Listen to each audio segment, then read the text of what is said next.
Evet arkadaşlar tekrar merhaba. Ee, arkadaşlar bu aralar pek sık video hazırlayamıyorum, yayınlayamıyorum. Çünkü biliyorsunuz bu sokağa çıkma yasakları yüzünden hafta sonları işte iş yerine gidemiyorum. Gidemediğim için de çalışma yapamıyorum. Çünkü biliyorsunuz ben çalışmalarımı iş yerimin mutfağında yapıyorum. Evde istemiyorlar. Çok dağıtıyorum çünkü. Evet. Şimdi bu sebepten çok fazla video yayınlayamıyorum. Ama bugün öyle bir video yayınlayacağım ki arkadaşlar, bu sokağa çıkma yasakları boyunca yayınlayamadığım tüm videolara bedel olacak. Ve çok fazla ilgi uyandıracağını düşünüyorum. Yine bu haftaki çalışmamızın konusu. Arkadaşlar bu haftaki çalışmamızın konusu K2 macunu. Yani İngilizce adı da K2 pasta.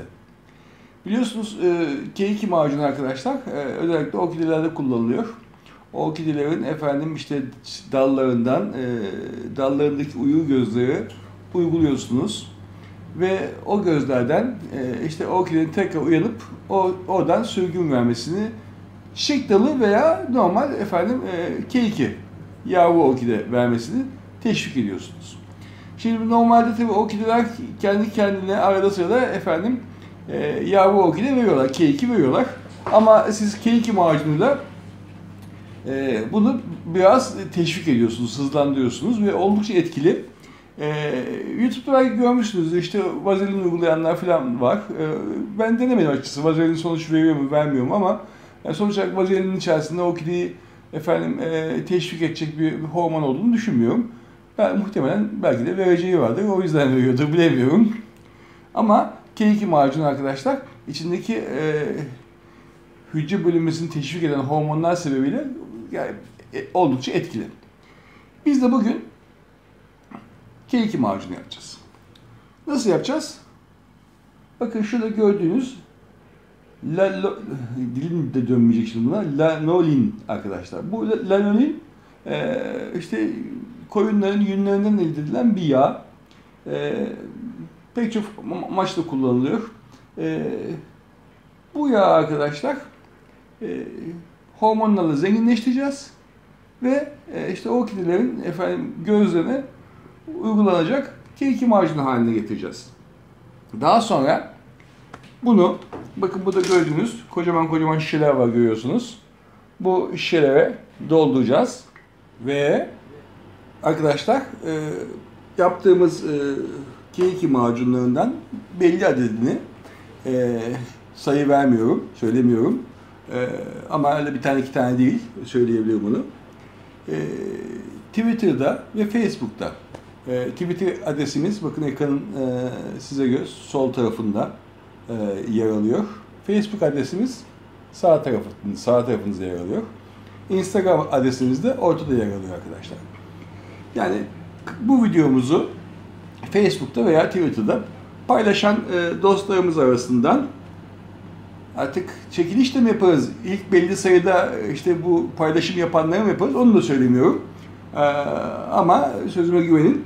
Kesinlikle o şeyleri efendim K2 macununu o arkadaşlarımıza göndereceğiz. Bir hediye olarak. Peki onun dışında kalanlar ne olacak? Onun dışında kalanlar videomuzu izleyerek kendi de yapacaklar arkadaşlar. Tabi burada biraz malzeme sıkıntısı olabilir şu açıdan. Lanolin arkadaşlar çok kolay bulunan bir şey. Bunu aktarlardan bulabilirsiniz hemen. Çok pahalı bir şey de değil. Ama içinde katılacak olan hormon, evet o ciddi bir sorun. Şimdi tabii Çin malı efendim hormonlar var. Şimdi bu çalışmada kullanacağımız hormon arkadaşlar benzilaminopurin. 6 BAP. Aslında orijinal formülünde adenin hemisülfat kullanılıyor ama adenin hemisülfat bende yok. Zaten söylesem kimse de olmayacağı için söylemenin manası da yok. O yüzden ben benzilaminopurin kullanacağım. Şimdi benzilaminopurin tabii siz nereden bulursunuz?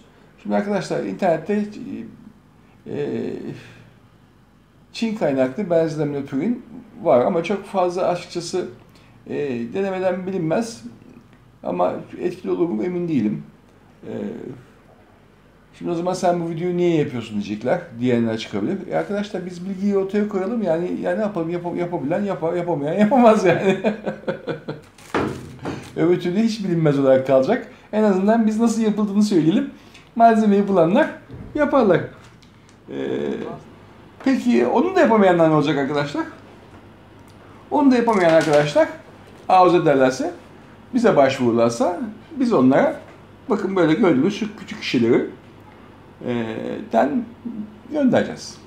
Tabii belli bir bedel karşılığında göndereceğiz ama bu da tabii maksat bizim buradaki maksadımız ticaret yapmak değil arkadaşlar. Yani bu kanalın maksadı ticaret yapmak değil. Biz hobiciyiz. Ne yapıyoruz? Efendim benim zaten bir gelirim var. Bilişimiz işinden. Ama bu faaliyetlerimizi işte bir şekilde bu tür işte orkide medyası satarak efendim ne bileyim işte hormon şeyleri satarak yani benim faaliyetlerimin içinde oluşan ürünlerden işte ilgi duyanlara sunarak kendi hobi alanıma bir belki işte katkı sağlamaya çalışıyorum. O da olabilir. Dolayısıyla eğer K2 macununa ulaşmak isteyen insanlar olursa küçük bir bedel karşılığında bunun K2 macununda onları temin edebileceğiz. Talep edenler bilgi@hobibotanik.com adresine mail atabilirler. Evet, şimdi bu da bahsetmemiz gereken başka bir şey var mı? Aslında bakacak olsanız yok. O zaman ne yapalım? Başlayalım.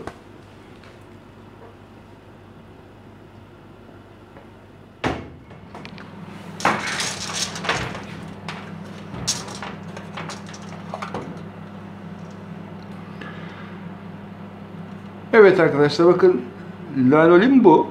Yani farklı markalar var tabii ama yani hattalarda bulabilirsiniz bunu. Çok pahalı bir şey değil. İnternette de satılıyor. Şöyle bir yağ. Evet. Şimdi evet ilk olarak bunu arkadaşlar eriteceğiz. Ama tabii normal sıcak su banyosu içerisinde eriteceğiz. Daha sonra içerisine aslında işlem çok basit. Hormon katacağız. Tabii tartarak yapacağız bu işlemi. Ve daha sonra sıvı haldeyken bu şişeye dolduracağız. Soğuyunca, yağ soğuyunca donacak zaten. Olacak size K2 macunu. Evet, yani öyle çok şey değil. Zor bir şey değil. Malzemeyi tedarik ettikten sonra hemen 10 dakikada yapılabilecek bir şey.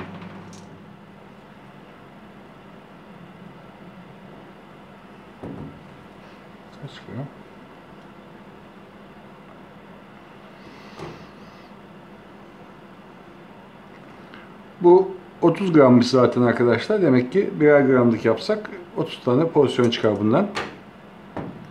30 tane şişemiz var mı emin değilim. Neyse bakacağız.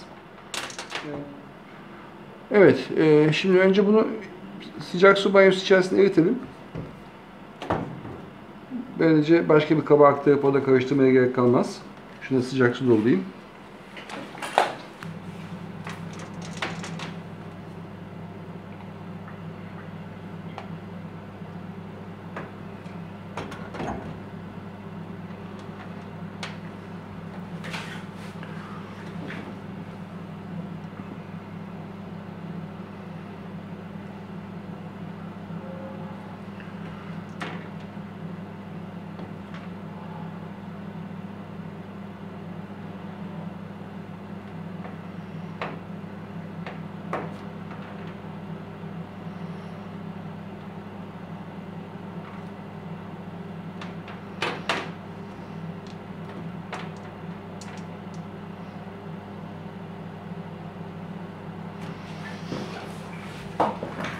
Şimdi 30 grammış. Bunun tamamını yapalım.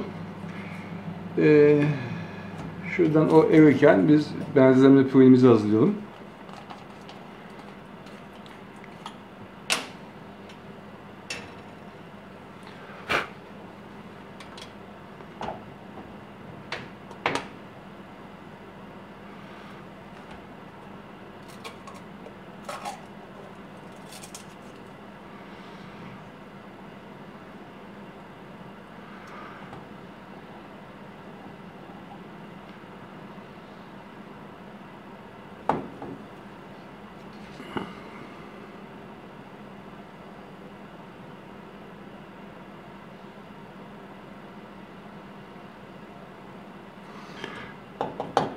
Evet, 60 miligram benzolaminopurin attım arkadaşlar. Yani her bir gramda 2 miligram benzolaminopurin kullanacağım.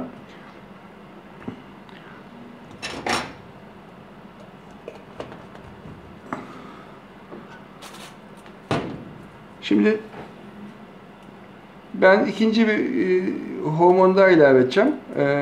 Kinetin de ilave edeceğim arkadaşlar. Aslında şart değil ama bu da yine şeyi teşvik eden bir hormon. Hücre bölünmesini ve büyümeyi teşvik eden bir hormon. Yani kullanmasanız da olur. Veyahut benzolaminopurin bulamazsınız, kinetin bulursunuz. O da olur. Yani sonuç olarak onların hepsi sitokinin arkadaşlar. Yani hücre bölünmesini teşvik eden hormonlar. Bu gruptaki herhangi bir hormon sonuç olarak işinizi görecektir.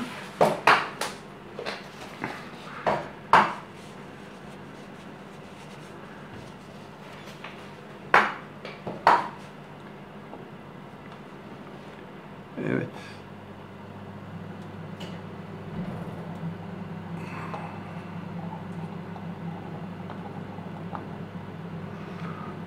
Bunu 90'a tamamlayalım.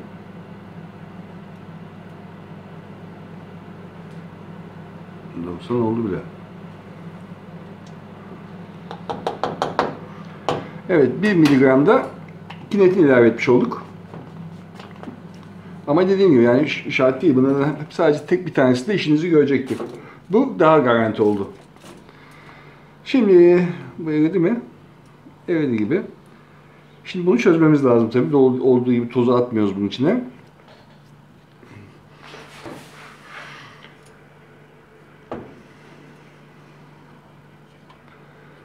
Evet, bunu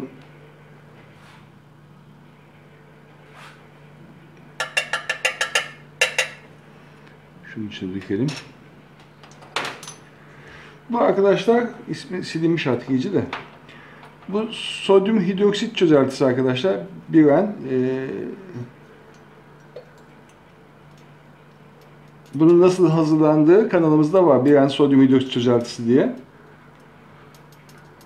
Bu hormonları çözmek için kullanılıyor. Bazı hormonlar yani işte özellikle Çin'den gelenler suda da çözülebiliyor. Yani aslında bu hormonların hepsi sodyum hidroksit veya potasyum hidroksit içerisinde çözülür.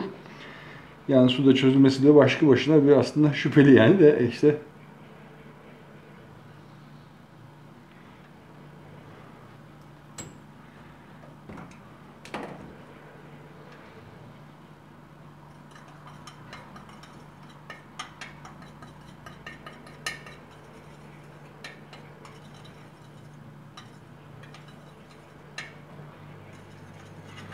Bakın 3-4 damla damlattım. Fazla da damlatmadım. Zaten gördüğünüz gibi bakın hemen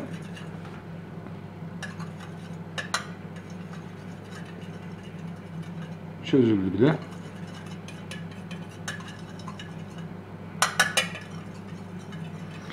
Hem kinetin hem benzolaminopurin ikisi de sodyum hidroksit içerisinde çözüldüğü için arkadaşlar karıştırmakta bir sakınca görmedim. Yani ikisini de aynı anda yapmış oldum.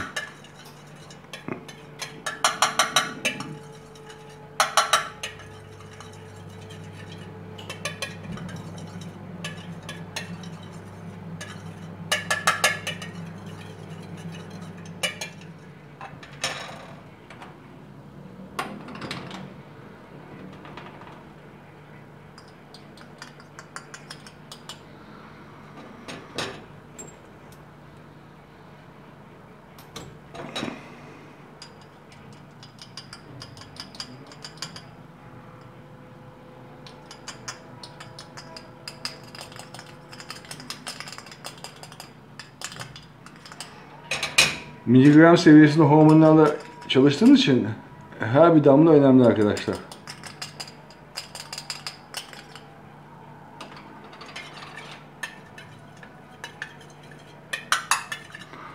Evet, gördüğünüz gibi hormonlar çözüldü. Şimdi bunun transferini kolaylaştırmak için birkaç damla alkol ilave edeyim.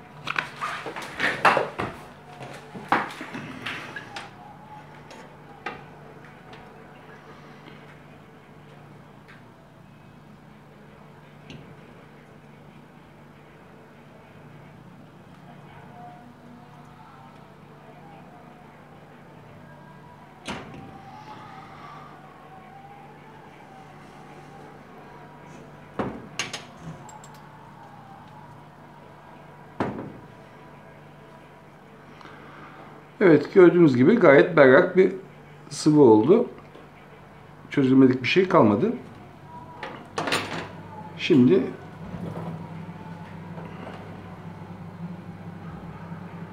şunu bunun içine atalım.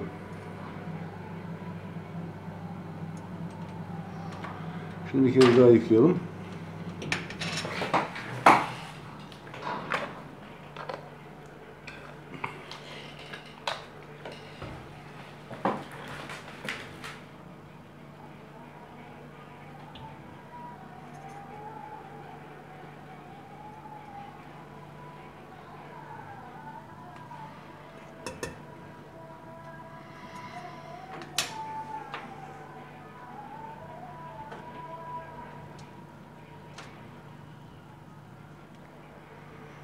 Şöyle güzelce karıştıralım.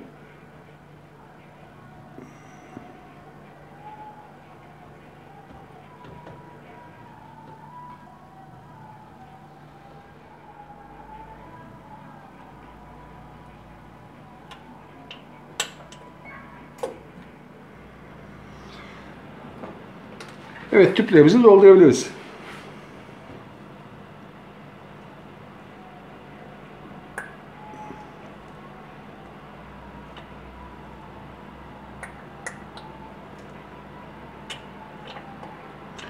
Artık ne kadar yeterse.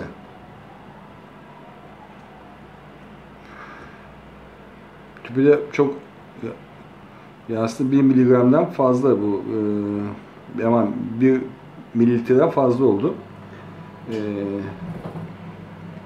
Çok da az doldursam şimdi gönderdiğimiz kişiler derler ki amma adam cimriymiş derler. O yüzden biraz dolduralım. Aslında çok fazla kullanmak gerekmez. Sadece hemen kibrit ucuyla arkadaşlar alıyorsunuz. Kibrit ucuyla sürüyorsunuz yani.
Ben aslında hepsine birer gram olacak şekilde diye düşünmüştüm ama birer gram da çok şişenin dibinde kalacak şişeler. Öbür daha 1 gramlık şişe alsam artık gözle gözükmeyecek neredeyse. Mecburen her bir tanesine herhalde 2-3 gram falan koymuş oluyoruz. Ne yapalım? Sağlık olsun.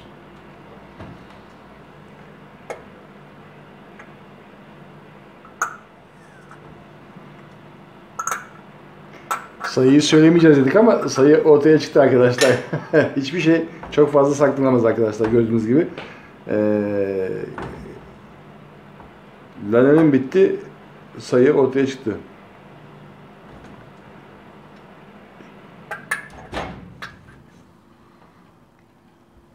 Tepelerini deliyorum çünkü içinde sıkışan hava şeyi geri itiyor arkadaşlar gördüğünüz gibi de yağlı ya. O yüzden içindeki havayı boşaltmak için şöyle tepelerini deliyorum. Böylece kalıyor içinde.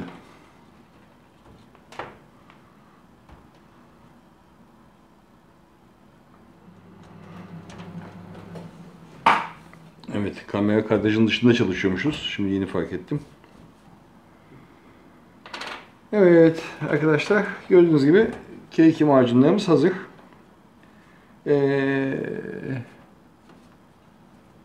Evet, bu videomuzu paylaşan dostlarımız arasından demek ki 3, 6, 8 kişiye. Şunu göndermemiş, yarım oldu. 8 kişiye bu macunları hediye edeceğiz arkadaşlar. Bunun dışındaki arkadaşlar, ilgilenen arkadaşlar veya bu videoyu daha sonraki zamanlarda izleyecek olan arkadaşlar talep ederlerse, o zaman elimizde varsa yine kendilerine göndeririz, tedarik ederiz.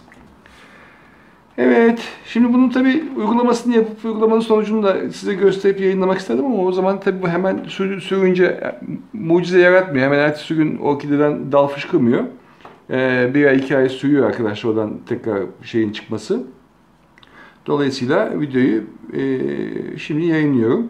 Ama bu şeyi alacak olan arkadaşlar, uygulayacak olan arkadaşlar, eğer sonuçları, ki ben şu yarımı da ben şey yapacağım. Nerede? Şunu da ben kullanıp şey yapacağım. Onunla ilgili videoyu ayrıca 2 ay sonra bir daha yayınlarım.